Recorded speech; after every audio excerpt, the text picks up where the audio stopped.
Hello and welcome to the PD on Imagine Math Facts. So first we're going to talk a little bit about the company.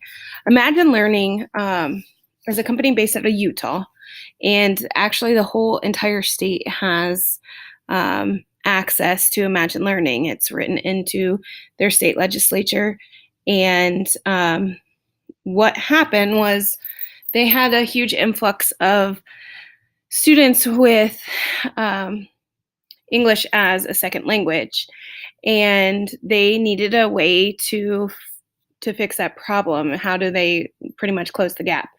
And so a couple guys decided that they were going to start some program in their garage at home, and now we have Imagine Learning. So Imagine Learning had a great program for students who were learning English, decided that they were going to figure something out for reading, and then realized math is definitely a targeted area. So speaking with some teachers last year, we talked a little bit about the need for math facts or math fluency, and this seemed like a very good option for teachers. So we're going to look at the quick guide real quick before we get into the program. So all of your students have access to Imagine Math Facts.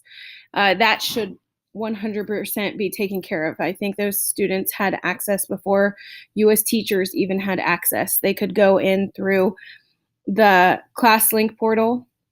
They could click on Imagine Math Facts and get right into the game.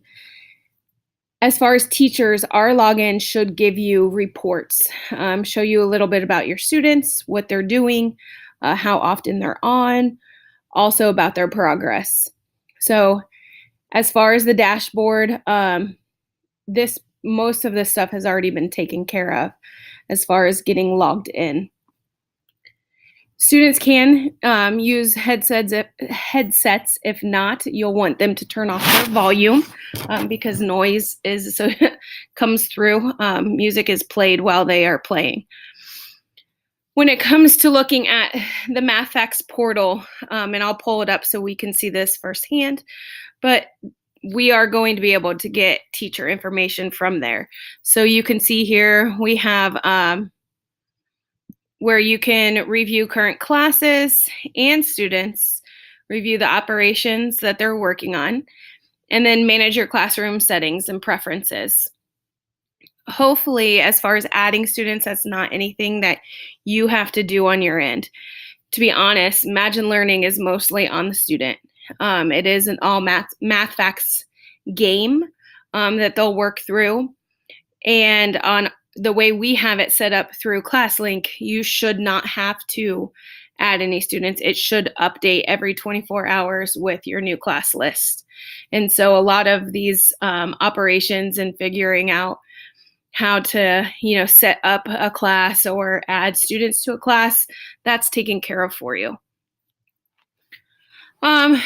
This also, it has you before you begin setting up your options and what that all looks like. Most of that has been already done for you also.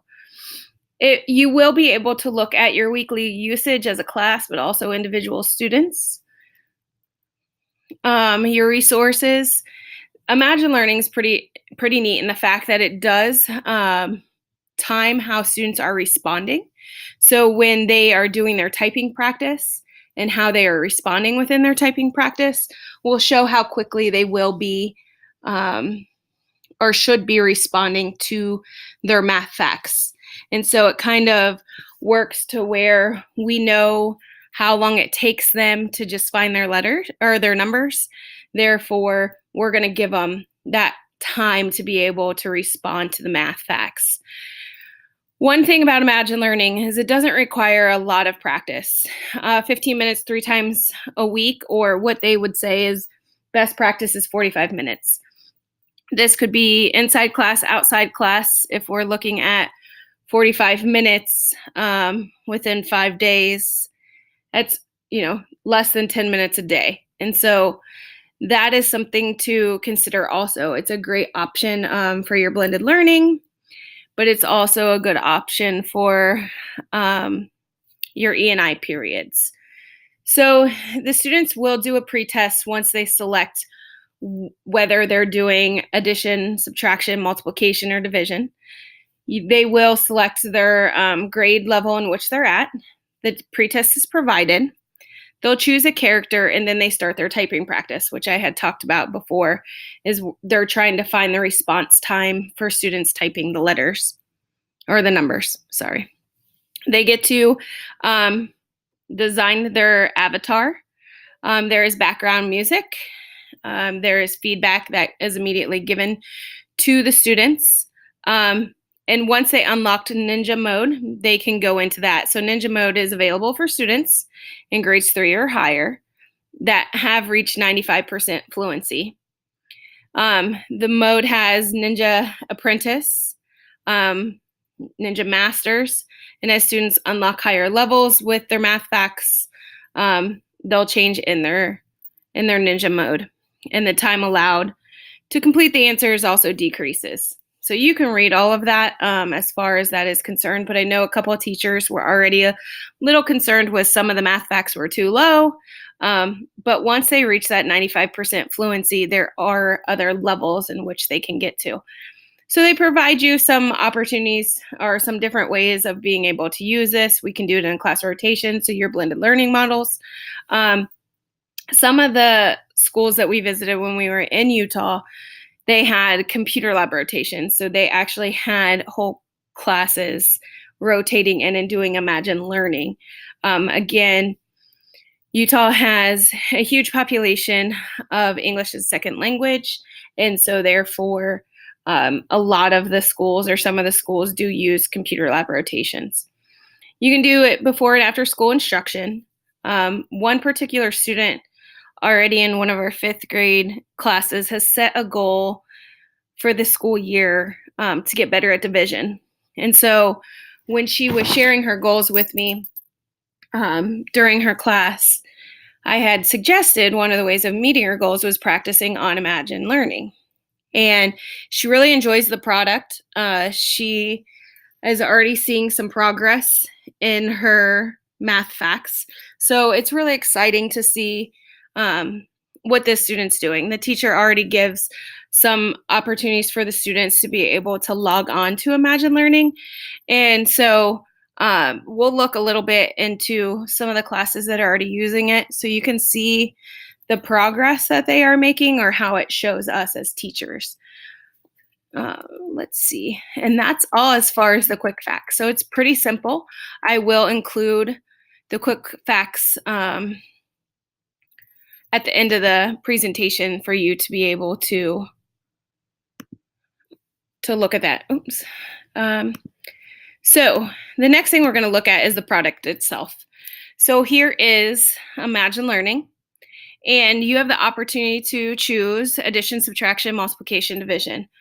Obviously, as the teacher, you would either tell them which one they should look at, or you can allow the student to kind of practice within where they feel comfortable. So we'll go in with subtraction and play. Sometimes it does take long to load, especially at school when everybody's on the Wi-Fi.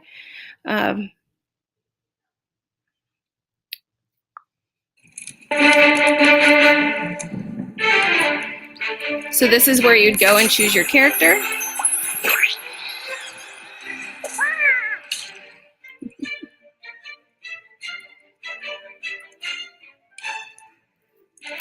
You would choose your grade. This is where it gives your typing practice. So I'm going to move my avatar to the practice, and then it's going to ask me to respond.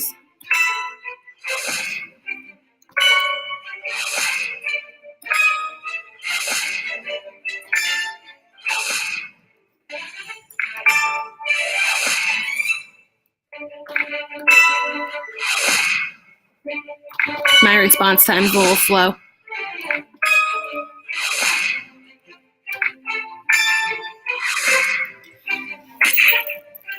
After that, it gives me my pretest.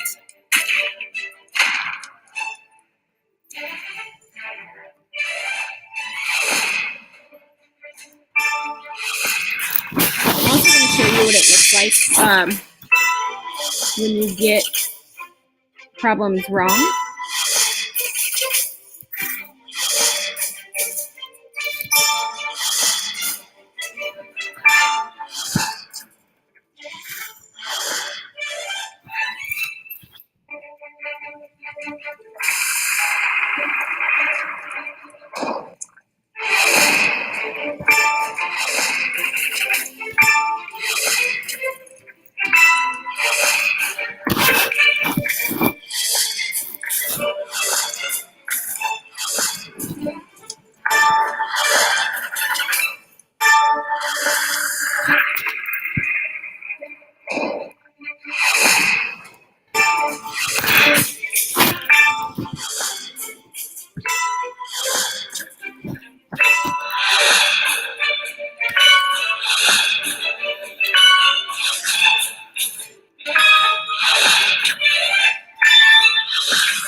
As you can tell, the bars at the top are the times in which, it's hard to do this and talk at the same time, the time in which I have to be able to answer these questions.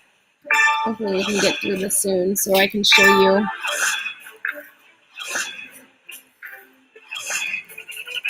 what happens.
Okay, we're almost there.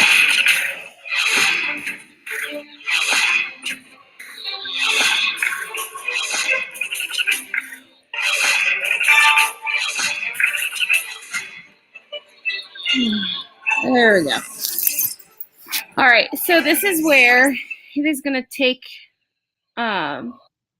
us into the next section where it is actually going to focus on the areas in which my math facts were off. And so it's going to give me a lot of feedback as far as here's what you struggled with. Now can you get these correct as we continue through the game? And I'm only going to show you this briefly so you can see what I'm talking about. Ooh.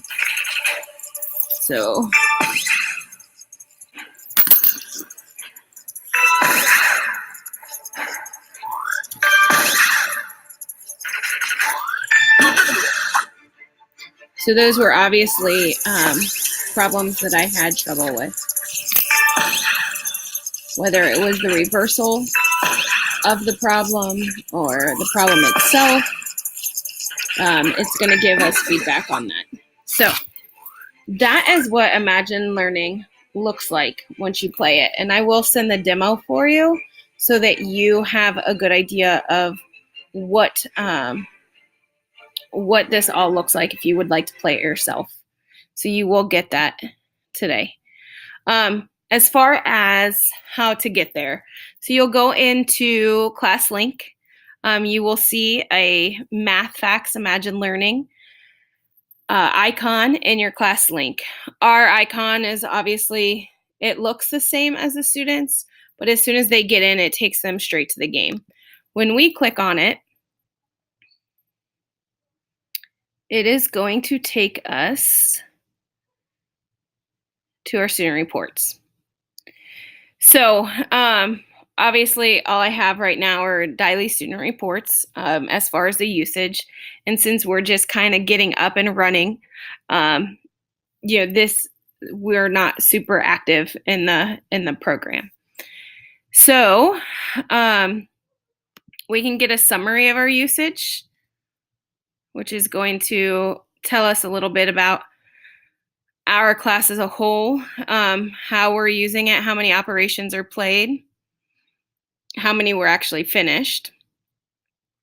And then we can even pull it up by multiplication. We can look at it by division. We have no operations finished within division.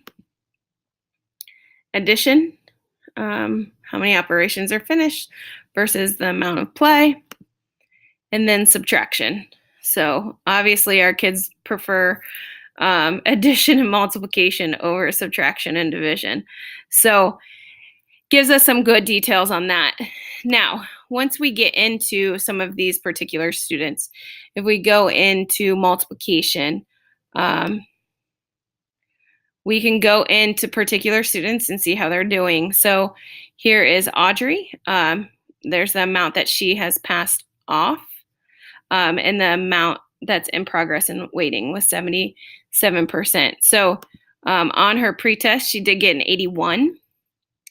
I clicked on that pretest to kind of see where is she struggling. So this part's really cool. It tells you the multiplication facts that she's good at. It also shows you the multiplication facts that she struggled with when she started playing. So those are in red.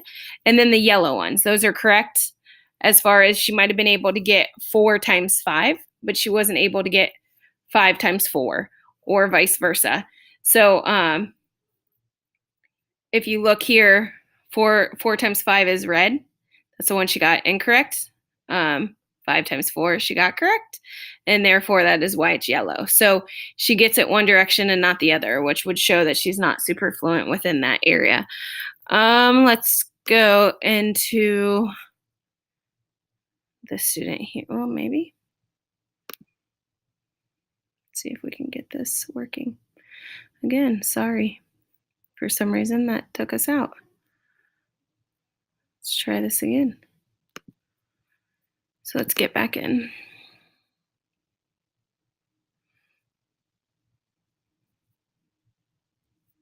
Hopefully this works. Awesome. Okay, I think I got this working now. Let's see. Self-service doesn't pop up. Oh, here we go. This is why I'm not in tech.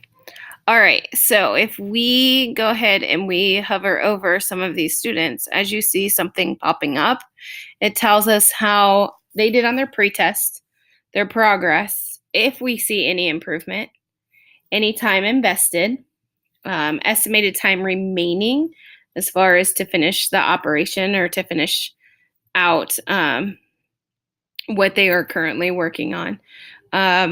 Progress per hour, not enough playing time. Again, we're just getting started, so this isn't anything to worry about. But we are going to try to, with some of the students especially, make sure that we get those 45 minutes a week.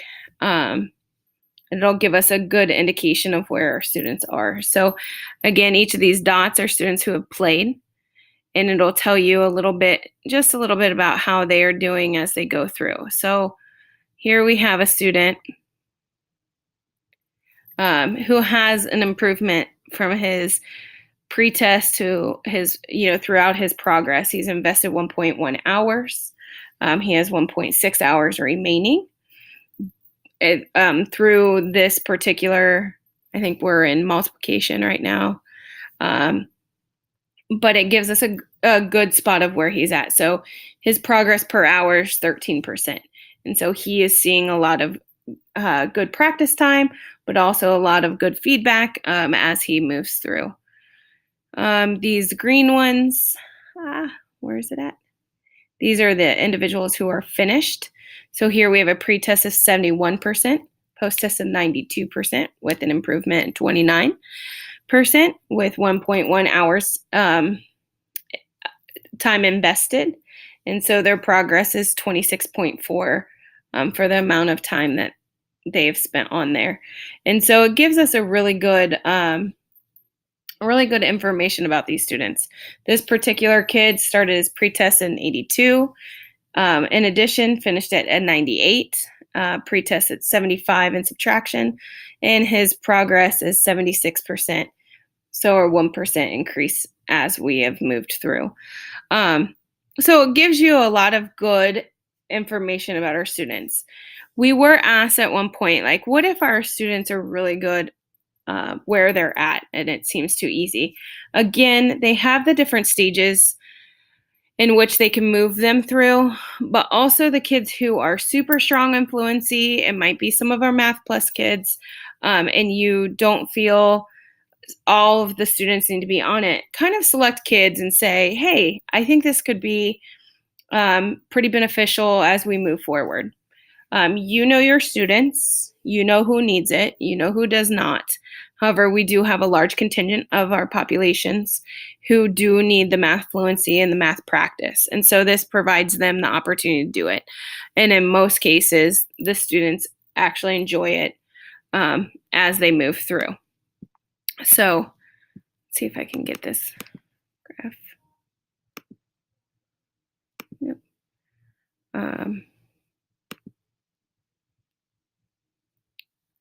So this is what you would see. However, you won't see all of the classes. You will just see your own. And underneath your class, you would have the list of your students. You can pick particular students and see how they have practice. If they have not done any of them, or if they have done particular ones, depending on what they've done. So here we have Kaylin. Kaylin has done the multiplication. She has not practiced in her division. She is awesome at her addition.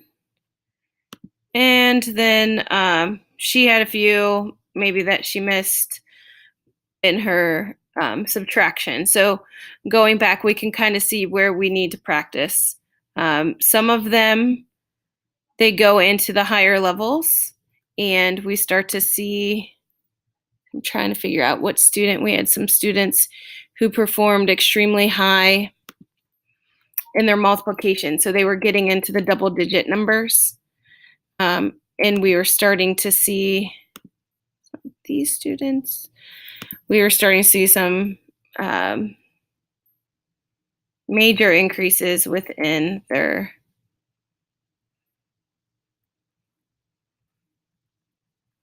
where are they at? I wrote down some names. Now I can't find them. But some of our students are into higher math facts. And so it doesn't just keep them in the lower area. It will give them larger numbers for them to be able to play around with. So that is Imagine Math Facts. Please send me any of your questions and we can answer them as needed. But again, some of the things to bring forward. It's 45 minutes a week is what we're asking kids to do. We're not tracking it like we do ST Math. Again, teachers had said our issue is with fluency. Our kids just don't have it. So this is the tool that we were able to provide to provide that extra practice for our students. And so again, it takes 45 minutes, they say, a week to see growth within students. with that, as far as on your end, these results are are for you to look at, for you to utilize as we move forward. It's great for goal setting for students. And it could be great for some of your small groups. It could be great for practice. It could be great for any of your kids who are struggling in certain particular functions in math. And so, with that being said, again, these reports aren't being pulled like crazy, but if we're not using it, just like any other product, if we're not using it, then we'll get rid of it moving forward. But it is a great tool and great resource that we're able to provide all of our students for some practice. So, if you have any questions, please make sure you let me know. Otherwise, that's as simple as it gets. Imagine Math Facts is not something that you have to put lessons together for. It is not something that you're constantly having to check. If you want to see a student's growth or a student's amount of progress towards the amount of time that they're using it, all you have to do is go into your PLSD ClassLink account, get into Imagine Math Facts, click on it, and then it'll pull up your roster. You can kind of hover over some of the students, get some information about where they're at, how they're doing, and some of the things that they're struggling with. So again, this is something that you can use as much of or as little of as you need to. It might be different per student. That is up to you. But again, 45 minutes. You have no lessons that need to be planned with it. It's great for blended learning, and you can pull reports. So if you see a kid struggling in different areas of math and you think that this could be beneficial because you're seeing a lot of their mistakes are starting off with their basic math facts, this could be a great tool for them to use to help in that area. Thanks for listening. Hopefully you got some information, and please send the questions that you have to me, and that way I can respond. But definitely worth investing some time into, or having the kids invest some time into moving forward. Thank you.